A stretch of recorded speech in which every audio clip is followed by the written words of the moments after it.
Ron, I always like it when you give humorous speeches because you're just not a humorous guy. You're an engineer. I look at Bill. Even on his way up here, I'm laughing because Bill just looks like he's about ready to break out in a smile and tell a joke.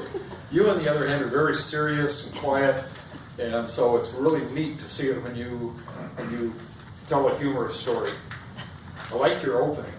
I like the description of your daughter's bike, and then I like the comment that it costs more than your first car. That's a lot of truth in that. I like the fact that you kept that theme going, that you talked about your daughter's bike and the triathlons, and then your bike. That was a great story. I remember having a Schwinn 3-speed when I was a kid.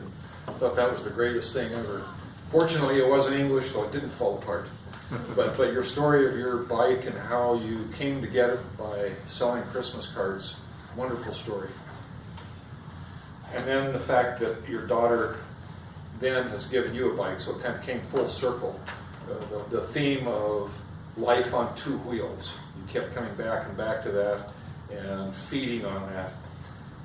In the manual there, you're supposed to have a humorous story at the opening and a humorous story at the end.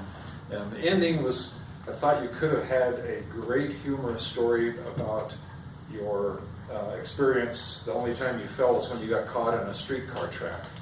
And I thought that was a real opportunity to embellish on that and make it, just make it a Three Stooges kind of a moment. It probably was anyway, but I guess maybe at the time it wasn't. But all these years, you clearly didn't suffer any permanent debilitating injuries, so you could have turned that into a really humorous story, I think.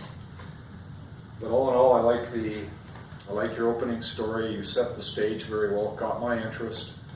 And you talked about your life in Europe and the difference between riding in the flatlands where the population loves to ride bikes and your experience between the parked cars on the one side and the moving cars on the other, which is why I no longer ride a bike after riding around Salt Lake City, realizing that my life will probably be extended somewhat by no longer riding a bike.